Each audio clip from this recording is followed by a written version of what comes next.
The Yankees just got swept by Tampa. 3 straight losses by a total of 4 runs. And if it sounds like they were close, you're missing the point. Because this series wasn't about being close. It was about failing in the same ways over and over again.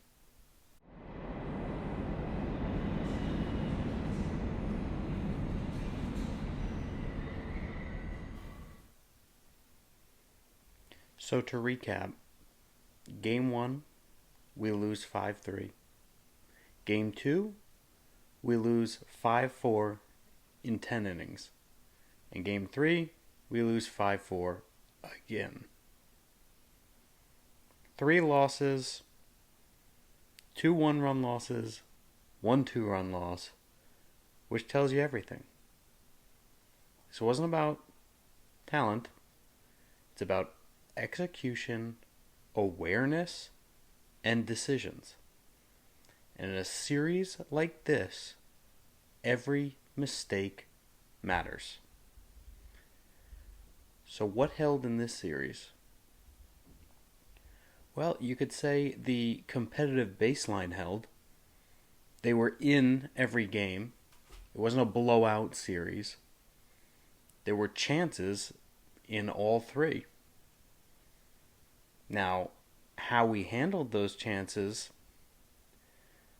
I didn't necessarily agree with all of the moves the Boone made, but you can't say that we weren't in every single one of these games. Another thing that held, our offense, even though it feels like we've been struggling, scoring 4 runs keeps you in a game. So we scored enough to win. Not enough to dominate, but enough to win. Unfortunately, our pitching didn't hold. So, what didn't hold? Well, number one, the most important, is the execution in key moments. This was the entire series. It was the execution. Failing to execute when it matters. And we saw it repeatedly. In Game 1, the game we lost 5-3, we had the tying run at second base in the 9th inning. Couldn't connect.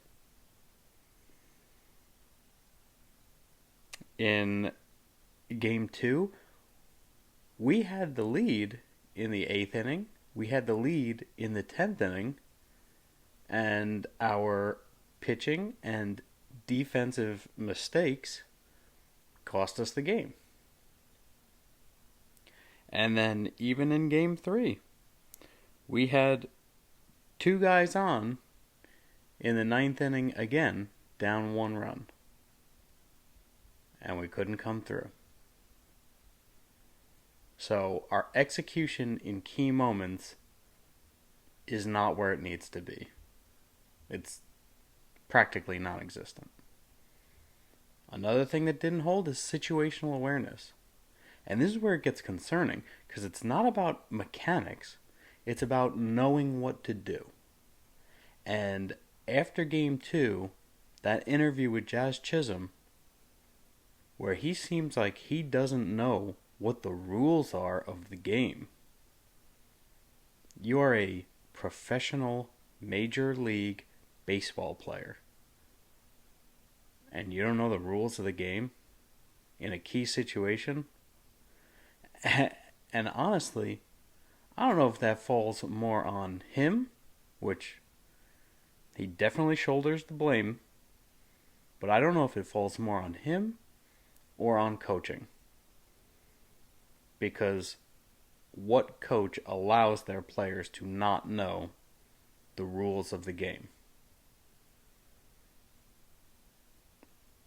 And then, again, the bottom of the order production is not holding. This has been a pattern that we've seen throughout the year, especially in games 1 and 3 of this series. When it gets to the bottom half of the lineup, nothing happens. And that kills rallies, it kills pressure on the other team, and it kills momentum for us. Now, in game 2, I'll give it to them. Wells hit his first home run of the year. Jazz had a hit, McMahon had a hit, and Caballero had 2 hits. I thought maybe they're waking up. But then you get to the third game of the series, and it's back to nothing. So, I don't know what they need to do, but they need to figure something out at the bottom of that lineup. So now, this is the most important part. Did they respond? After the Athletics series, the question was, will they respond to the offensive issues and execution problems? They no longer have the excuse of, it's really cold, it's hard to play baseball in the cold. They were in a dome in Tampa Bay, Florida. And the answer to that question of whether or not they'll respond was no. Because the same problem showed up again. The situational hitting, the execution mistakes, and the offensive gaps. And now, that's not variance. That's a pattern. It's something we saw against the Marlins, it's something we saw against the A's, and it's something that we've continued to see now against the Tampa Bay Rays. So what was the turning point of this series? Well, for me, it was game 1 in the 9th inning. You have a chance. You've got the tying run on second base. It's a 5-3 game. Guys on second and third. And for some reason, the hitless Randall Grichuk is left in the game to hit. No pinch hitter, no adjustment, no leverage-based decision. And that moment matters because it tells you, are you managing to win the game? Or are you managing to follow the script? And in close games, that difference is everything. It feels like we're getting a lot of, oh, well, I left this guy in because I like the righty-lefty matchup. Well, the righty-lefty matchup doesn't mean a single thing if that hitter of yours is hitless and looks lost.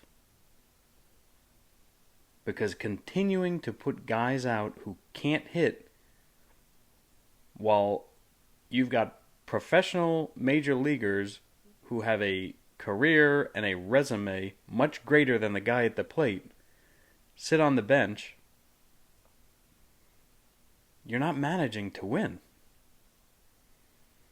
You're managing numbers, statistics, matchups that don't make any sense.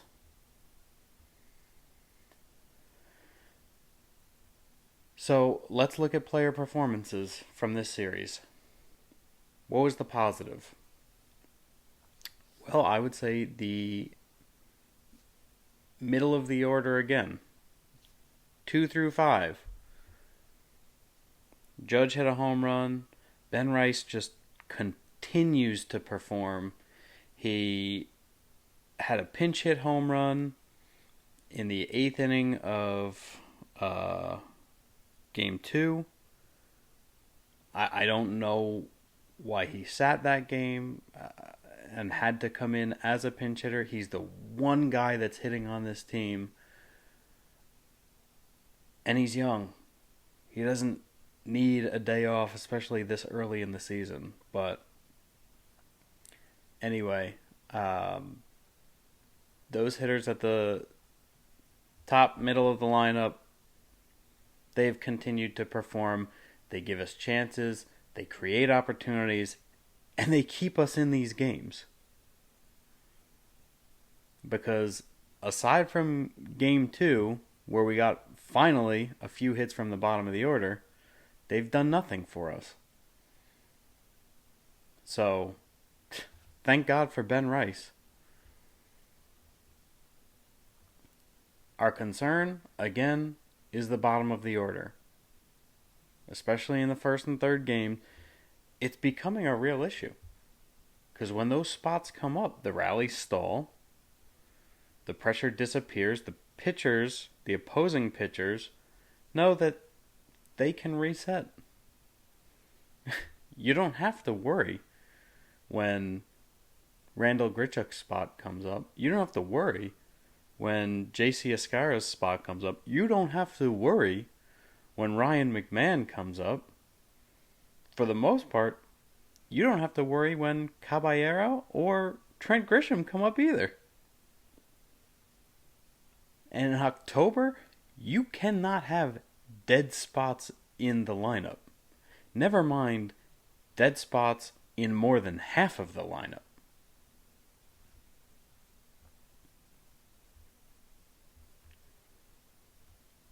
So, what's trending from this series?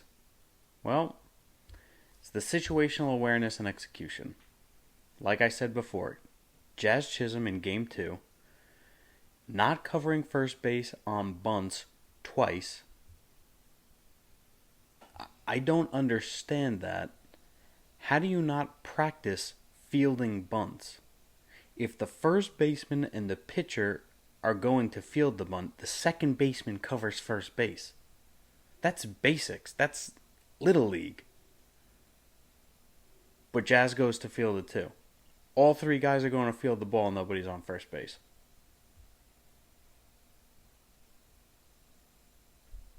It's not a talent issue. Again, we know these guys have talent. It's a focus and an awareness issue. And that last play in the 10th inning, when Jazz says after the game that if he threw to first base and then they threw over to second base, would the run have scored? Yes. It's no longer a force out at second base if you go to first base first. Then you got to tag him. And if the run crosses home plate before that guy gets tagged, the run counts. How do you not know that? It's a focus and an awareness issue, and it is just totally unacceptable at this level. Because those are the exact types of mistakes that lose playoff games. And we have seen that in the past. We saw that in the World Series of Game 5. A few errors in that 5th inning. Cole not covering first base when he was supposed to. You would think that this coaching staff would make it a priority for every player on the field to know what they are supposed to do in every single situation. But apparently, they don't. That is not how you win in the playoffs. So let's zoom out a little bit.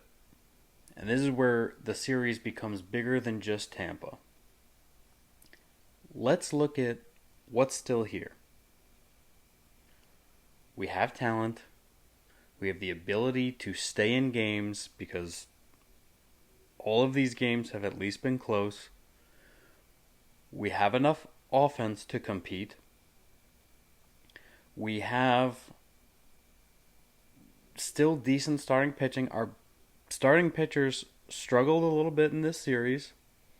And our bullpen, we keep going to the same guys. So they're bound to give up a run here and there eventually. And I don't know how you can keep going to these same guys throughout the year. I mean, it's only April. had the ghost of Cade Winquist here for a couple of weeks, and it just took up a spot in the bullpen. Never once used him. So that's one less spot that you're using in the bullpen. So that's a higher workload on the rest of the guys in the bullpen. It just doesn't really make sense. But we're going to have to make some adjustments at some point. I've said this before, but I do think that when our pitching comes back, we will have Cole, we will have Rodon coming back hopefully in the next couple of weeks. Then you've got Elmer Rodriguez, Carlos Legrande. And those guys, I do believe, can bolster that bullpen. We also have Dominguez and Spencer Jones, who are just waiting to come up. And at this point, it's not even that Dominguez is struggling down in AAA, but we have no more options in the majors. No, at this point, our major leaguers are struggling. So why don't you take a guy like Dominguez, who performed consistently through spring training, batting in the mid 300s. He is continuing to hit well over 300 in AAA. He's earned this chance to hit in this lineup that needs a boost. Trent Grisham can be the fourth outfielder, the guy who comes in off the bench. We can get rid of Randall Grichuk. We don't need automatic outs in this lineup. Speaking of which, let's talk about what's not aligned with this team. Number one, the decision-making consistency. The Grichuk situation. Making in-game adjustments. There have been so many times where Grichuk's spot comes up, Escara's spot comes up, or McMahon's spot comes up, and you're wondering, where's the pinch hitter? Late in the game, tying runs on base. Nothing happens. The in-game adjustments are not there right now for Boone. The leverage awareness, it's still inconsistent. Then there's the attention to detail. Missing assignments, situational lapses. And it's not random, it's cultural. That says something about this coaching staff. And while there's a lot of things that you can't blame on Boone, you can't blame half the lineup not hitting on Boone. But knowing where to go with the ball when it's hit to you in any situation, that should be drilled into you by your coaches. Going to a pinch hitter, even having game 3 end with 2 guys on in the 9th inning down 1 because you left McMahon up to be the final out. Meanwhile, you have Goldschmidt sitting on the bench. Pinch hit him. And I'm sure his thought was probably, well, who's going to play third base? You're going to have a defensive issue. Let's think about that when we get there. But you have to have a hitter up who can hit to get to that situation. And of course, the lineup construction. The bottom third of this lineup is now a structural issue. It's not just a slump. It's been a few weeks. The spots aren't producing. And if these spots aren't producing, you're not a complete team. So what I personally would do, I would have Ben Rice lead off, Judge behind him, Bellinger, Stanton, Dominguez,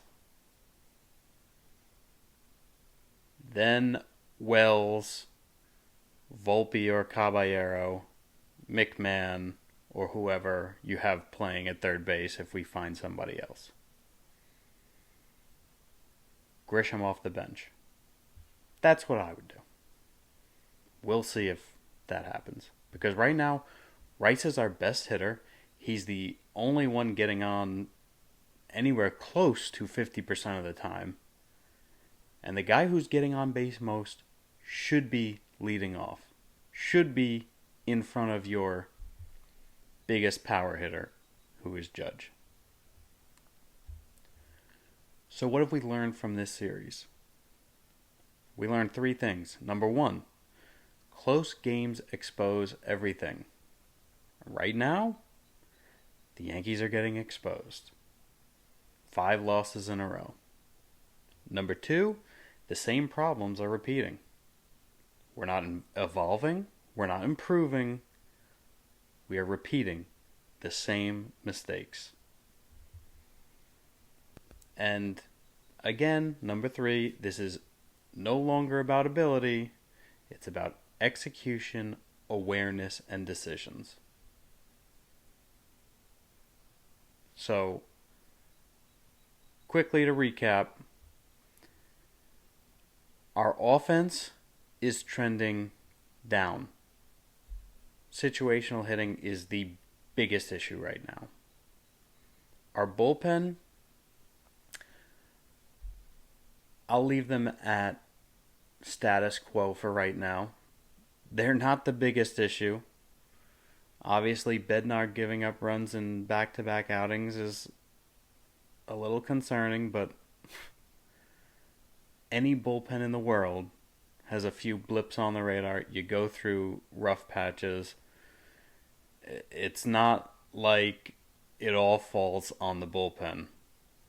Because even in the situation where Bednar gave up the run in the 10th inning, or the runs, I should say, there were a lot of defensive issues. Our execution in games is trending downwards. And our identity at the moment, it's still unclear. Are we going to fix these issues? And that's what we're going to watch for the next series. We're back at home against the Angels. Do we clean up execution mistakes?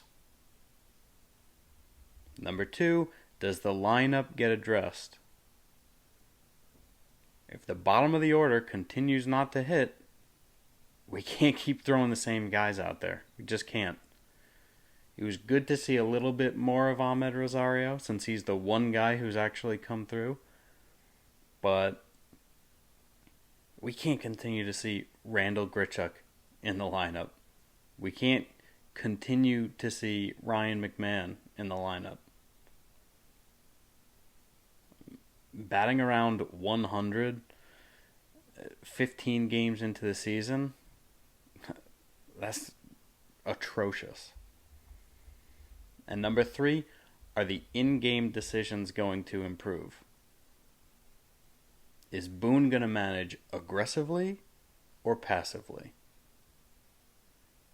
And if these things don't change, the slump continues. So here's the truth. The Yankees didn't just get swept. They showed that their biggest issues are not going away. Because when every game is close and you still lose all of them, and keep in mind, we have lost every single one-run game so far this season. That tells you exactly where the problem is. Right now, it's not the talent, it's everything around it. And that's the standard. It's not whether you can compete, but if you can execute when it matters most. Right now, they're not doing it. We'll see if they can turn things around against the Angels, I should say. This is The Standard with Brian Leavy.